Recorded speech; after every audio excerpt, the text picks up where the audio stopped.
Hello everyone and welcome to our BTEC Awards 2022 webinar. So what are the awards and how do you nominate? So the BTEC Awards, the contents for the session. So we will go through what the BTEC Awards are, which BTEC Awards you can nominate for, the award criteria, how to submit a nomination, the timeline of when we need to do things by, and any profile raising that you get with the BTEC Awards, and any questions at the end, and how to contact the team outside of this session. So what are the BTEC Awards?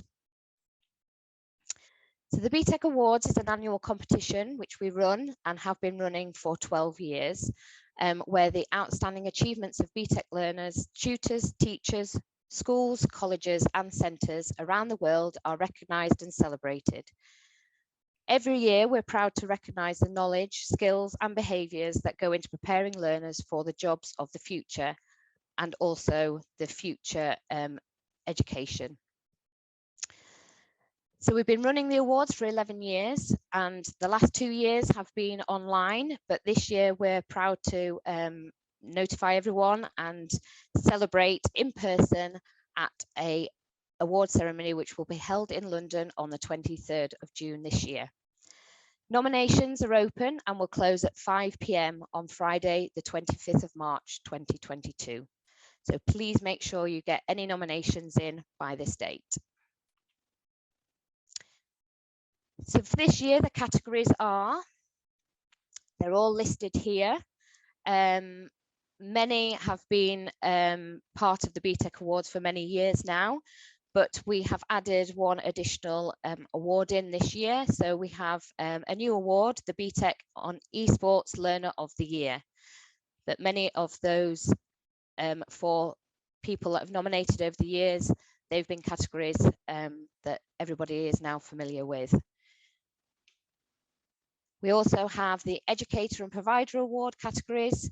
So Educator categories, so for BTEC Teacher of the Year, BTEC Tutor of the Year, and for the providers, we've got College of the Year, School, and International Centre or Institution of the Year.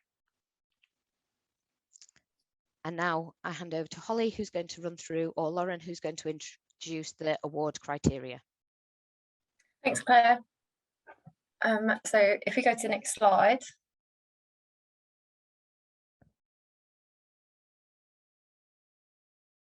There we go. So we've improved the judging criteria and also provided criteria for each and every award. So it kind of lists who is eligible to be nominated, what kind of things that need to be offered. So learners, for example, need to be above 14 years old, and they need to be either have completed their BTEC be completing their BTEC this year or have completed it late last year to be eligible for it. Educators criteria, so this is about teachers and tutors, who's eligible for an award, and it goes into detail about how many BTECs they need to be teaching and how long, etc. Providers criteria, again the same here, how many BTECs need to be on offer within your centre, your institution, and at what level. So we're taking on feedback as well each year about how we improve the awarding of the bronze, silver and gold winners. So that's kind of included too. And just to make you aware with the learners criteria, a learner can only be nominated once, but you can enter as many learners as you want, if that makes sense. So a single person can only be entered once, but you yourself nominating can make as many nominations as you would like. Thanks, Claire. On to the next one. So who can actually submit nominations? So it's teachers, tutors, heads of departments, heads of the year, principals, assistant deputy principals, also as well quality nominees and exam officers can all enter. So it's kind of essentially anyone who is a member of staff within the school. Unfortunately, we can't accept nominations directly from parents or learners. If they do want to enter, then we recommend they speak to yourselves or to another member of staff within the institution. On to the next one.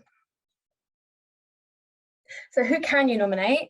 So it's any BTEC learner above the age of 14 that has taken a BTEC qualification and graduated within the years of 2021 and 2022. Any BTEC teacher or tutor that teaches a BTEC qualification. Eligible schools that offer at least one BTEC subjects, and eligible colleges that offer at least 3 BTEC subjects and 3 BTEC levels. So that is the eligible criteria. Again, if you go into our guides, then you can see in more detail there about what criteria you need to meet to be able to nominate. Like I said, you can nominate as many BTEC learners and colleagues as you like, but you can only nominate the same person once. So don't submit nominations for the same person twice. But again, nominate as many students as you would like, or colleagues. So completing a nomination form. So we do have some form changes. So we kind of made it as simple as possible. There's only 4 steps that need completing. So the first kind of step is to complete some housekeeping questions about the nominator and the nominee. So these kind of things include like a name, email address, this is for the nominator, name, email address, the school that you teach at, your kind of role. And then the housekeeping about the nominee is more their name, their age, when they started their BTEC, their predicted grades, and yeah, so that's kind of like there's a few bits that we include in the housekeeping steps. The second section of the form is you yourself, the nominator, telling us why the nominee deserves an award. So it's discussing, there's 4 questions which we'll go through in a second, just detailing why you've actually submitted this person, why they deserve to be submitted. The third section is the nominee answering some questions as well, just about their kind of extracurricular, why they picked a BTEC, why they deserve to be considered for a BTEC award. And then finally, all you have to do is submit your BTEC award nomination. You'll be given a bit of information via an autoresponder email, just confirming that we have received your nomination, and there's a few dates on there as well, but they will come to that later as well. We also have a save and resume function, so if you need to come back to your submission later, if you've only got a spare 10 minutes but you think you'll need longer, you can always save and come back to it at a later date, so that's not a problem either. On to the next one. So these are the learner award questions. So this is what you'll be asked yourself, the nominator will be asked about the nominee. So you can read it here. I won't go into too much, I won't read it out for you, but it's essentially giving us examples of why you think this learner is should be awarded in their sector, and it just really shows what makes this learner outstanding, how they kind of are a role model to others, what they do outside of their studies that makes them an example student, kind of commitment to their studies, and how they display independent thinking. So how they kind of do things independently, not always coming back to the teacher, how they think for themselves. So that's what the nominator questions are. And then on to the next one. So the nominee questions, this is the question section that we want the nominee themselves to answer, to speak about themselves. So essentially why they actually chose to study the BTEC course, and why they chose the subject. Also about how it's helping them prepare for the future. And then the final 2 questions are more about their extracurricular. So how are they a role model to others within the school or the college, whether they do things outside of the school or college. So that could be like after school clubs, that could be community service, it could be just different things like that, how they whether they volunteer at charities and different bits and pieces like that. So that's the learner award section. That's all that needs to be completed for that. Moving on to the educator award, again, there will be housekeeping before you get to the section, but it's exactly the same as the learner one, just a bit different for when you're filling in information about the nominee. It'll need to be about what the BTEC they teach rather than what BTEC they study. So this, again, there's only 2 questions for the nominator in this section, and it's they're quite small. So it's essentially why are you nominating? Why are they an exceptional teacher or tutor? How do they enrich the experiences for colleagues and their learners? What makes them different? What makes them stand out? And the second section is about how they bring the subject to life. So what do they do that really engages the students, and potentially if they do outside activities, whether there's school field trips or volunteering experiences or place work experience placements. So just as many examples about their kind of enthusiasm, why they teach, why they wanted to get into teaching, and especially about BTEC, why they wanted to teach BTEC and they think it works really well. So again, you can use past experiences, you can use what resources they have, but just give us as much detail within 200 words of each question as possible. The nominee question, so again, this will be the teacher or tutor that you're submitting, nominating. They'll need to answer this section. They get a little bit more words. They get 250 per question. So it's inspiring teaching tactics that you've implemented. So what they do to really motivate and engage their learners, how they inspire them and get the results that the learners deserve and the teacher or tutor wants. And then, how have you supported or impacted your institution on a wider level outside delivering your BTEC subject? So what do they do to support the school or college, not particularly to do with how their actual subject that they teach? It could be about how they've set up an outside club to support minorities, or to another example would be, yeah, again, field trips. It could potentially be, it could be about working with employers that they've kind of set up and built that relationship up. So different examples about not just what they've done to inspire and motivate on the BTEC course, but what they've done on the wider front, and about how BTEC's at the heart of it all. So these are the provider questions. This is about actually nominating your centre or your institution as a whole. So there's only 4 questions. There are it's a slightly bigger word count because obviously it kind of is a wider subject about the whole institution rather than just one individual. So the first question is about it's 250 words, and it's how the centre brings the BTEC qualifications to life in and outside the classroom. So it links back to the teacher one about how you kind of inspire, engage, how you make it interesting, how you keep students motivated and on board and wanting to participate. It's how they kind of, you bring energetic energy to the classroom, how you bring that in.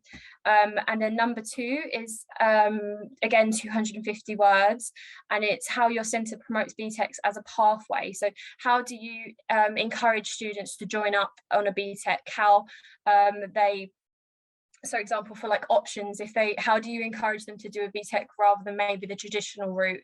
That kind of example, whether you do options evening and provide material that they can look at, whether you do examples like you can show them around a BTEC classroom when the class is ongoing. The progression pathways, is there placements and that you can put them on, is there employer links within the community, that kind of thing. Number 3 is 300 words. So about the ethos and the culture at your centre, like how it encourages your learner to thrive. So example of this is the kind of support services that you offer, whether that's career guidance, different things like that, cross-divisional activities. So do you meet up with other subjects and do different things? Again, this can include like field trips, working with the community, employer links, different things like that. So that's number 3. And then the final question is 500 words, up to 500 words. You don't have to completely use them all. And it's basically, tell us what a day in the life at your centre is like. So what do you go through on a daily basis? How is it fun? How is it energetic? How do you use motivation and engagement? And this one is a really good one because you can include like quotes from different members of staff, learners, why they enjoy coming, why they went to your centre in the first place. You can use other stakeholders as well, whether you've got a board member that you want to use. That's obviously completely down to you, but use that one well. It's the biggest one, and you can put as much detail as you can in there. So the submissions, we will not require any additional documentation. Unfortunately, due to capacity, we just cannot take any other information than what we require in these questions. So you need to provide evidence and example for the judges in the original questions that we put in, rather than including any additional documents. We don't accept that. So that's why you need to use your word count carefully and explain why the nominee is exceptional. So in the learner and provider nominations, we ask that you provide quotes and feedback from peers to support your nomination. So again, in the final questions, you can use, like I mentioned before, quotes and examples. And then just to let you know as well, the judges are aware and have made allocations for the BTEC Awards being an international competition. We are aware that English is not the first language for some nominators, so don't panic about grammar or spelling with your submissions. We are aware again that it's not the first language, it doesn't come easy. So if we have any questions or queries about the way something's written, we'll just reach out and we'll confirm it with you. So that's not an issue. So again, if you have any questions yourselves, you can always email us at btechawards@pearson.com. We'll come back to you as soon as we can. So once you've submitted a nomination, you can kind of join the conversation, see how things are going. You can look at our Facebook page for BTEC, Pearson BTEC International. You can use the hashtag BTEC Awards 2022. That is how every tweet we do related to the, tweet and post we do related to the BTEC Awards, we use that hashtag. So by using that, you're kind of joining in the conversation. We can retweet each other and kind of have that conversation online. So the timeline, just to give you a bit of background as well on the timings of everything. So nominations, like Claire said in the beginning, nominations will close at 5 p.m. That's British summer time. So please make sure that we're transferring this correctly and that you have the right time for your time zone on Friday, 25th of March, 2022. We won't accept any after that. So as soon as the deadline hits, that's it, the nominations are closed. The final judging panel commences on the 6th of May 2022. So this means that we'll have an update. Everyone would have been updated, whether it's a gold award, whether it's a silver, bronze, or unfortunately not an award.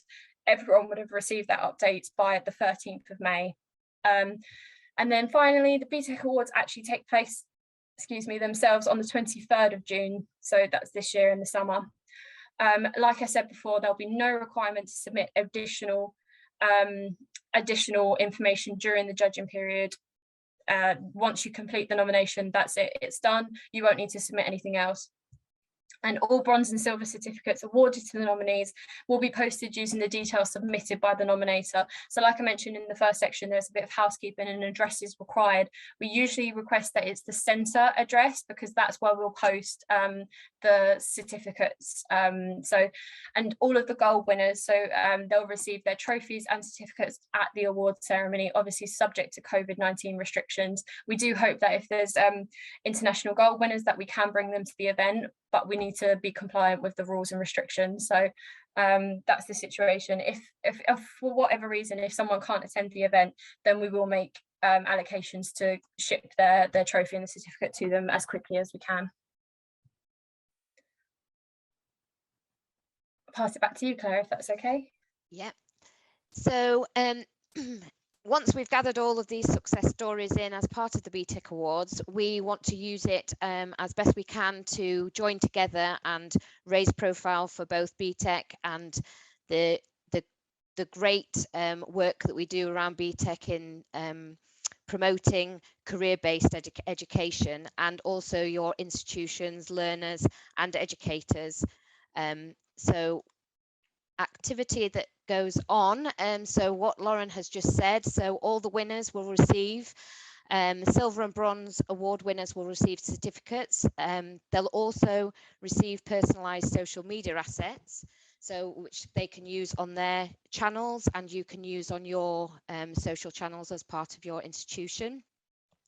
We'll do mentions on the Pearson websites and our social media channels too. There will be a media pack as well that will be shared, and there'll also be downloadable badges to use on LinkedIn profiles. Gold award winners, so they will get everything that we've just mentioned above, as well as a trophy. Again, personalised press releases and the media pack, and they will get a personalised case study that will be written, so that will be shared with our contacts and across our channels, as well as with your institution for you to use as you want to. And then they'll also receive an invitation to the lunchtime parliamentary reception, followed by the star-studded BTEC Awards ceremony in London. So PR and media, so outside of what we actually do on the day of the awards, we're obviously looking at the personalised social media assets and badges, so really giving those winning learners and you, the institutions, the opportunity to promote shared successes on your own channels. And winners will have the case study, as I previously mentioned, written about their achievements, which we will share on our channels, but will also be available to your centre to share too. And the BTEC Awards naturally attract a lot of press interest, both locally and internationally. We do have a press wall, so there's a link in this presentation which will obviously be shared after this, so you can take a look at what previous winners have had in the press and the stories that they've what we've achieved. Also with the BTEC Awards, having hard work and achievements recognised by the global award is one thing, but when it's award connected to a brand like Pearson BTEC, which is recognised and validated by a growing number of global employers and universities, it really offers distinction and recognition at both a national and international level. And again, there's a link there which you can take a look at, which shows our partnerships and the university recognitions that are around BTEC. And just to summarise there, we've put a slide in to talk about previous winners. So there are previous international winners and teachers and an international institution, just to inspire you in terms of why they were nominated, and obviously looking back at their stories. So each one of those is a click for you to then look at and have a look at what their stories were as part of the BTEC Awards. We also will feature in the follow-up communication after this webinar a piece from Westford University in the UAE, who won last year a silver award, and just describing what it meant for them to be part of the BTEC Awards and why they nominated and why they won. And then just things to remember. So in summary, we want you to highlight and make a note in your diary that Friday, the 25th of March, 2022 at 5 p.m. British time or GMT time is the final submission time. So please make sure you get your submissions for your nominations in before then. Results will be announced to the recipients by the 13th of May. And the award ceremony will be held on the 23rd of June in London. There's a link there, which again will be part of this, which will direct you to our nomination support guide. So everything that we've mentioned throughout this session, it's all going to be there on that web page. And any queries about the BTEC Awards, please email us, and we will get back to you at btecawards@pearson.com.